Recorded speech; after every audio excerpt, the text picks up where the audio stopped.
그에 맞는 부동산 투자 전략을 세우는 것이 맞습니다. 지금은 복잡해 보이는 상황이지 복잡하지는 않습니다.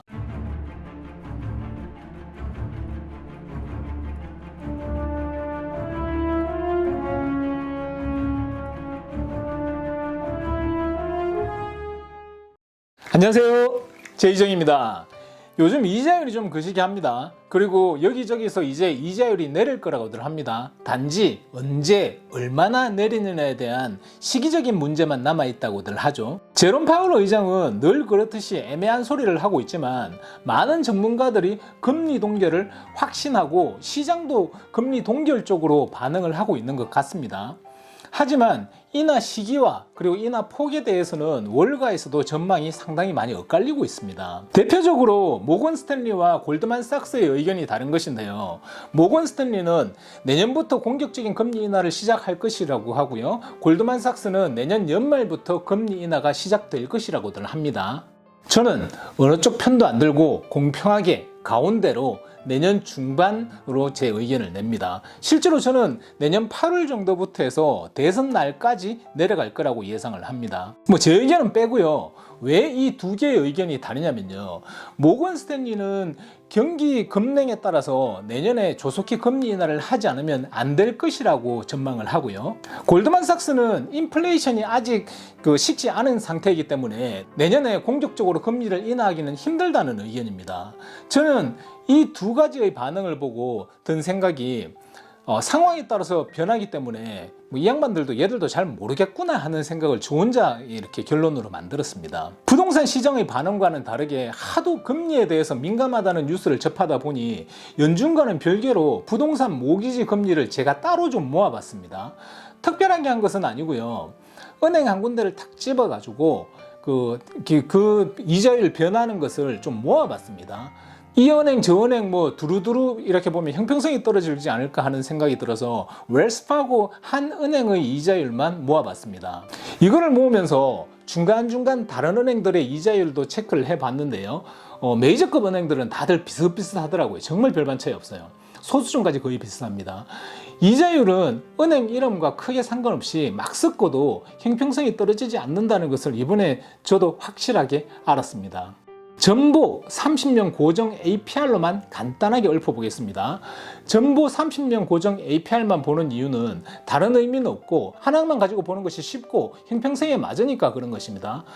그리고 저희 클라이언트 분들 중 많은 수의 클라이언트 분들이 전보 30년 고정 APR을 쓰시기도 하고요.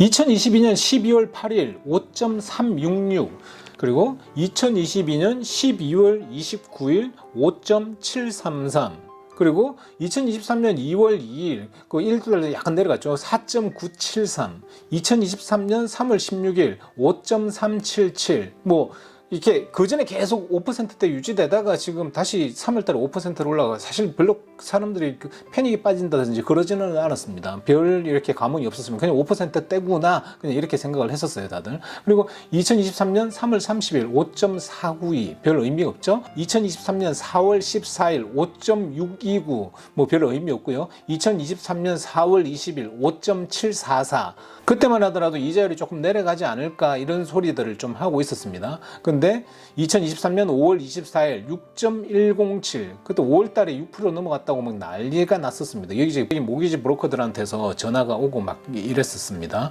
그리고 2023년 5월 31일 한 주 차이인데 별 큰 의미는 없었습니다. 6.095 약간 내려가는 듯 했죠. 그리고 2023년 7월 5일 6.220 그리고 2023년 7월 29일 6.270 2023년 8월 7일 6.478 2023년 9월 1일 6.491 2023년 9월 20일 6.767 2023년 9월 29일 6.893 요때쯤 되니까 어떤 상황이 벌어지냐면요. 5월 달에는 금리가 너무 높다 막 이렇게 하다가 되게 웃긴 게 5월, 6월 이렇게 지나가면서 7월 지나가면서 8월 달 정도 되면 6%대 사람들이 막 적응을 하기 시작을 했었습니다.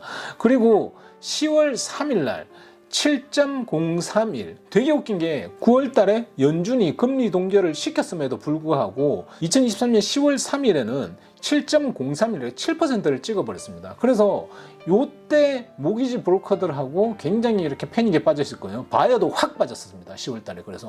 그리고 2023년 10월 18일 7.359 그 굉장히 많은 폭으로 올라온 겁니다. 2주 사이기 때문에. 그리고 2023년 10월 30일 7.145 약간 내려간 듯 했고요. 그리고 연준이 한 번 더 금리 동결을 시켰죠. 동결을 시키고 난 뒤에 2023년 11월 6일 6.893, 2023년 11월 10일 6.855, 2023년 11월 14일 6.742. 11월 달은 제가 조금 의도적으로 조금 많이 뽑았습니다. 이렇게 지난 1년간의 주택 모기지 이자율 변동을 확인을 알려드렸는데요. 보시다시피 이자율이 부지불식간에 이렇게 확 올라가는 게 아닙니다. 올라갔다 내려갔다 올라갔다 내려갔다 하면서 슬금슬금 이렇게 올라온 거죠. 다들 느끼셨겠지만 생각보다 엄청나게 올랐다고 보기는 조금 힘들기는 합니다. 근데요, 이걸 보면요, 지난 30년간을 이렇게 정리한 것인데요, 이렇게 됩니다.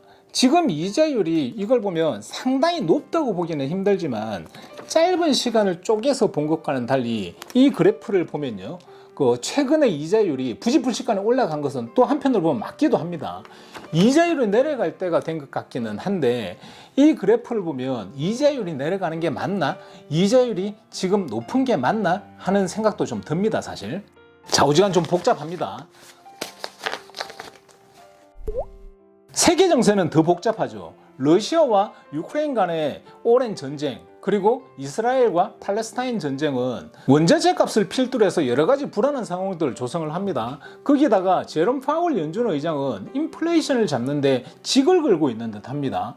이 양반이 말하는 것이 두루뭉술해서 예측하기 힘들어서 그렇지 지금 한 것을 보면 본인이 가지고 있는 의도는 너무나도 명확하죠.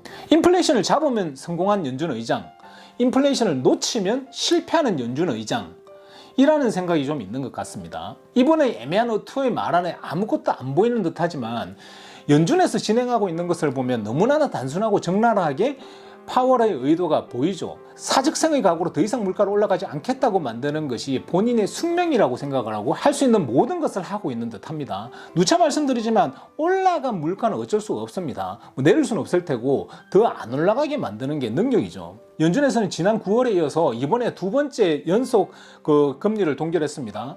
금융통화위원회에서 만장일치로 정책금리를 유지하기로 결정을 했다고 하죠. 이렇게 되면 기준금리가 5.25%에서 5.5% 구간이 되는 것입니다. 인플레이션이 어느 정도 잡혔다는 의미가 있을 것이고요. 여기서 더 올리면 기업이 힘들어진다는 판단을 했을 것입니다. 제롬 파월은 두 번 동결했다고 금리를 더 못 올린다고 생각하는 것은 옳지 않다고, 금리 인상이 여전히 가능하다고 또 애매하게 이야기를 했습니다. 그러면서 더 애매하게 향후 통화 정책을 신중하게 판단할 거라고도 이야기를 했습니다. 진짜 애매하죠. 시기적인 문제가 있겠지만 이자율이 머지않아 내려가기는 할 것 같습니다. 11월 초에 금융통화위원회가 만장일치로 금리 동결을 했으니까 순서로 보면 다음번부터는 금리를 내려야 한다는 쪽도 손들고 이렇게 슬슬 나올 것 같다는 단순 추측을 하게 되죠. 2024년 어느 시점에는 금리 인하를 시작할 확률이 상당히 높은 것은 맞는 것 같습니다. 모건 스탠리 쪽의 말처럼 내년 초부터 내릴지, 골드만삭스 쪽 말처럼 내년 연말부터 내릴지, 제이정 말처럼 내년 중반부터 내릴지 그건 잘 모르겠지만 분위기로 봐서는 내년 어느 시점에는 이자율이 내려가기는 할 것 같습니다. 그런데 제가 보기에는 연준에서 이유를 낼 이유를 찾기가 좀 힘듭니다. 장기 국채 금리가 높고 내수 경기도 좋고 실업률도 아직은 괜찮고 GDP도 좋고 인플레이션도 이 정도면 돈 푼 거에 비해서는 그런대로 잘 방어를 하고 있는 것 같고, 소비 지수도 아주 좋다고 말할 수는 없지만 그런 대로 괜찮은 것 같고, 이 상황에서 이유를 낼 필요가 있을까 싶기는 합니다. 그럼에도 전체적인 분위기가 어느 시점에는 이자율이 좀 내려가기는 할 것 같죠. 제 생각에는 다음 달에는 조금 더 올릴 것 같고요. 그리고 대선 전까지는 슬금슬금 올리고 동결하고 이런 걸 계속 반복할 것 같고요. 대선 전부터 내리기 시작할 것 같습니다. 내년 7, 8월 정도부터 이자율을 내리지 않을까 하고 조심스럽게 추측을 해봅니다. 제가 영상 초반에 모기지 금리 1년치를 쪼개서 보여드렸는데요. 순식간에 올랐다고 느껴질 뿐이지 실상은 쪼개서 보면 이자율이 올라갈 때 순식간에 올라가지는 않습니다. 내려갈 때도 마찬가지로 부지불식간에 내려가지는 않습니다. 내려가더라도 구렁이 담 넘어가듯이 슬금슬금 내려갈 것입니다. 갑자기 확 내리는 상황이 온다면 미국 경제에 아주 급박하게 빨간불이 켜져 있을 때일 것입니다. 그러기에는 지금 미국의 경제가 지표상으로는 너무 좋죠. 물론 물가 때문에 서민들이 힘들기는 하지만 그거하고는 별개로 실업률과 내수 지수가 좋아서 객관적으로 본다면 경제가 좋은 거라고 봐야 되죠. 이런 상황에서 이자율이 급격하게 드라마틱하게 내려가기를 바라는 것은 꿈에서나 가능한 일입니다. 그래서 그에 맞는 부동산 투자 전략을 세우는 것이 맞습니다.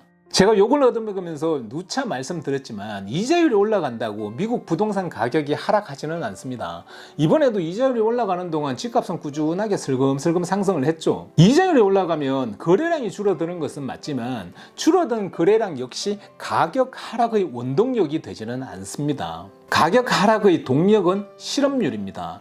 원동력은 기업이고요. 기업이 넘어지면 실업률 증가하니까요. 몇몇 분들이 1차원적으로 봐서 이율이 올라서 구매자가 없으면 집값이 하락할 것이라고들 생각을 하시는데요. 3차원까지 볼 것도 없이 2차원적으로 봤을 때 판매자가 싸게 팔아야지 물건값이 내려가는 것입니다. 이게 1차원, 2차원, 3차원, 4차원으로 이렇게 말을 하는 게 맞나? 아닌 것 같은데. 여하튼 지금 본인이 가지고 있는 집을 가지고 한번 생각을 해보십시오. 내가 어떤 상황이면 집을 헐값에 내다 팔 수 있을까? 이 부분에 대해서 생각을 해보시면 거기에 답이 있습니다. 남들도 나하고 다 똑같거든요. 그래서 부동산 값이 잘 안 내려가는 것이고 부동산 불패라는 말이 나오는 것입니다. 여러 가지 정황들로 기준점을 잡자면요. 첫째, 2024년에는 금리를 내리는 시점이 온다. 둘째, 금리가 순식간에 확 내려가지는 않는다. 이 두 개 정도는 99% 명확하다고 봐야 합니다.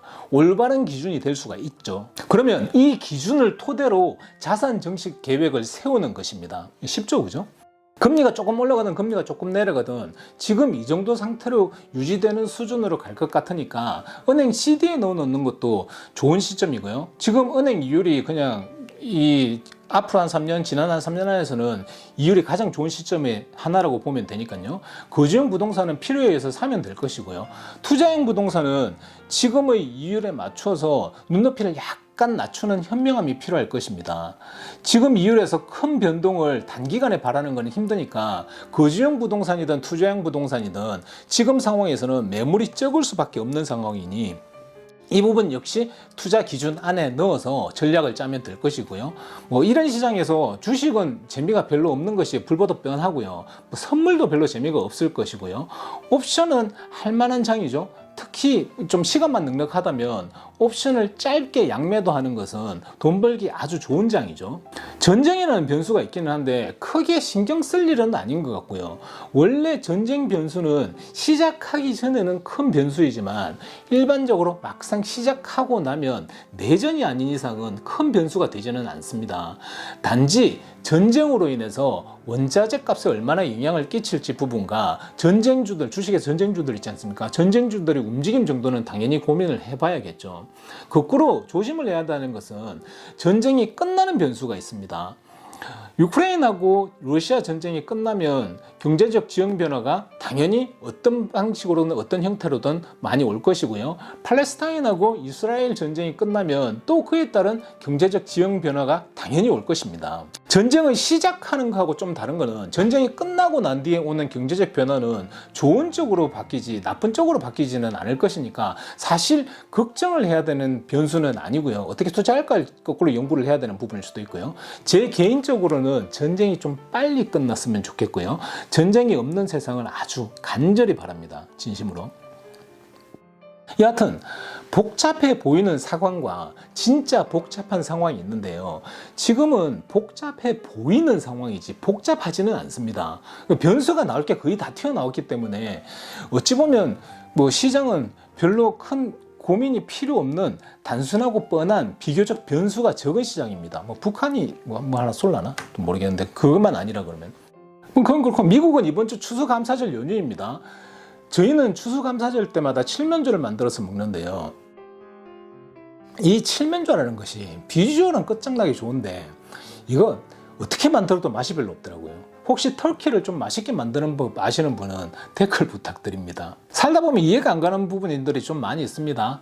아니 이렇게 먹을 게 넘쳐나는 나라에서 미국에서 하고 많은 것 중에 왜 그 맛없는 칠면조를 먹는지, 추수감사절에만 460만 마리를 먹는다고 하는데 얘들은 어떻게 멸종도 안 되는지, 그 칠면조 실제 모습이 사실 어떻게 생겼는지도 기억이 약간 가물가물한데 얘들은 도대체 어디서 뭐 먹고 어떻게 살고 있는지 참 신기합니다. 미국에 계시는 분들은 행복한 추수감사절 보내시고요. 한국과 그 외에 이번 주가 추수감사절이 아닌 나라에 계시는 분들은 오늘도 열심히 화이팅 합시다. 이상입니다. 도움이 되셨으면 좋겠습니다. 감사합니다. 따봉!